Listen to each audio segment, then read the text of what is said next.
driving. It was a long drive home. I fell asleep in the backseat like I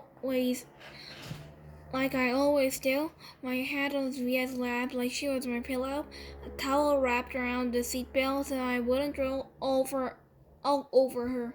Via fell asleep too, and Mom and Dad talked quietly about grown-up things I didn't care about. I don't know how long I was sleeping, but when I woke up, there was a full moon outside the car window. It was a purple night and we were driving on the highway full of cars. And then I heard Mom and Dad talking about me. "We can't keep protecting him," Mom whispered to Dad, who was driving. "We can't just pretend he was going to wake up tomorrow and this isn't going to be reality, because it is neat, and we have to help him learn to deal with it. We can't just keep avoiding situations that." "So sending him off to middle school like a lamb to the slaughter," Dad said angrily, but he didn't even finish his sentence because he saw me in the mirror looking up. "Watched a lamb to the slaughter?" I asked sleepily. "Go back to sleep, Augie," Dad said softly. "Everyone will stare at me at school," I said, suddenly crying. "Honey," Mom said. She turned around in the front seat and put her hand on my hand. "You know, if you don't want to do this, you don't have to. But we spoke to the principal there and told him about you, and he really wants to meet you." "What did you tell him about me?" "How funny you are, and how kind and smart. When I told him you read Dragon Rider when you were 6, he was like, 'Wow, I have to meet this kid.'" "Would you tell him anything else?" I said. Mom smiled at me. Her smile kind of hugged me. "I told him about all your surgeries and how brave you are." "So he knows what I look like?" I said. "Well, I brought pictures from last summer in Mona."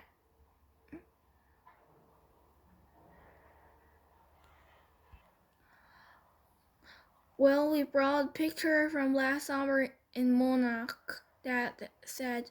"We showed him pictures of the whole family, and that great shot of you holding the flounder on the boat.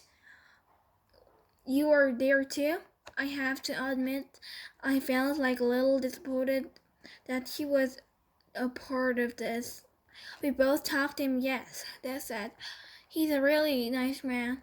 You should like him," Mom added. Suddenly it felt like they were in the same side. "Wait, so when you did meet him," I said.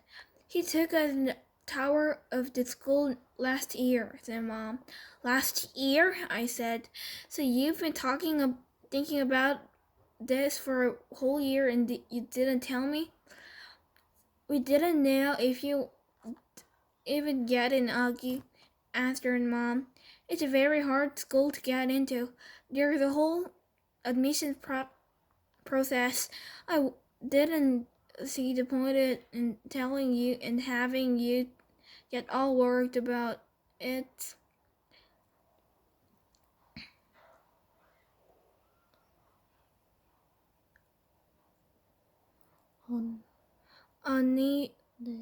Unnecessary. But you're right, Augie. We should tell you when we found out last month that you got in," said Dad. "It's a hindsight," sighed Mom. "Yes, I guess. Did the lady who come to the house this time have something to do with this?" I said. "The one that gave me the test?"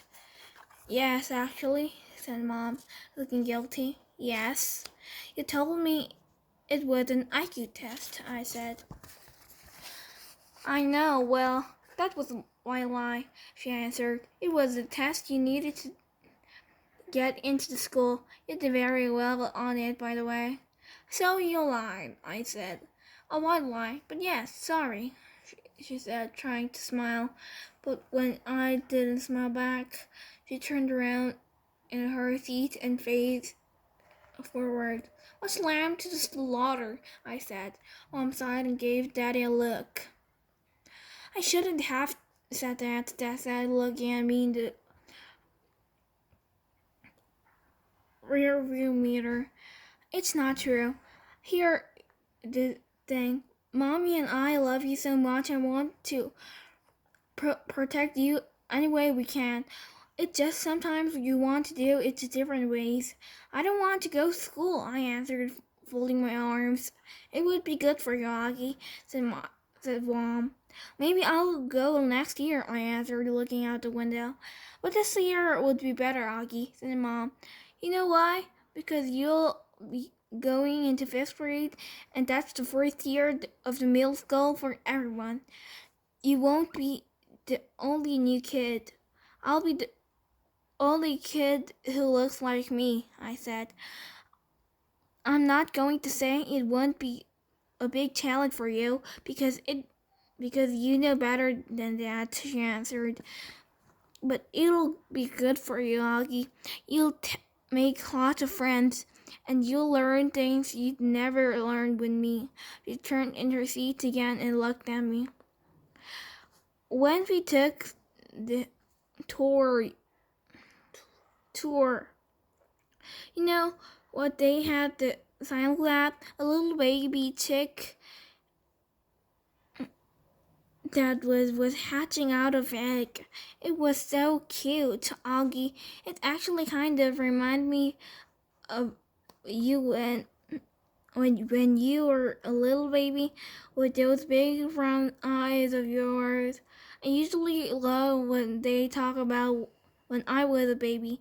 Sometimes I want to curl up into like a tiny ball and let them hug me and kiss me all over.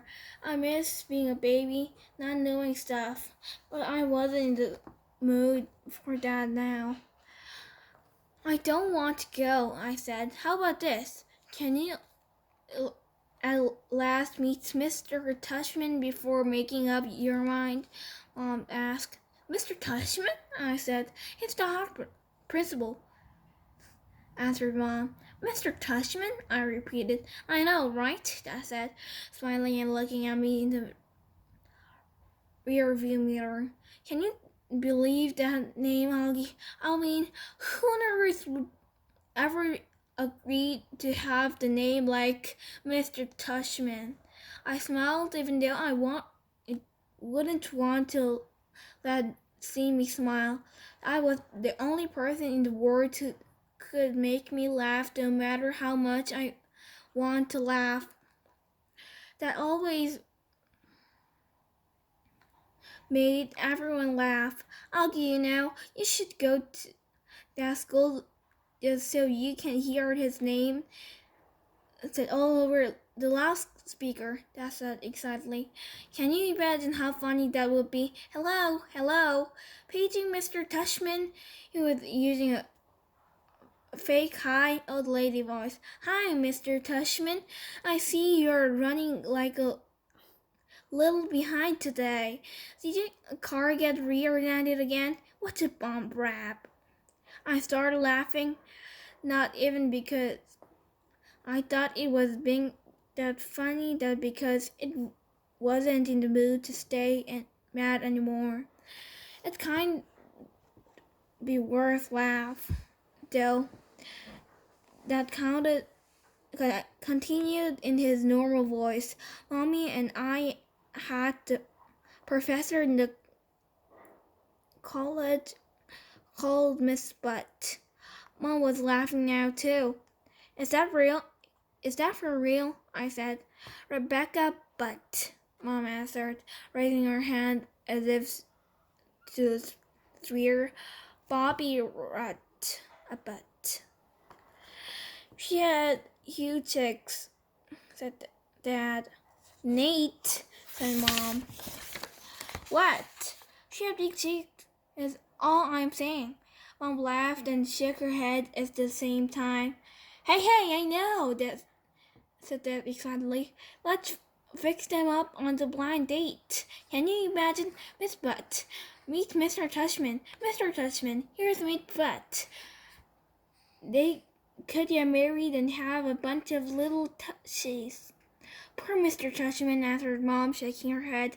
Honky hasn't even met the man yet, Nate. Who's Mr. Tushman? Fia said groggily. She had just woken up.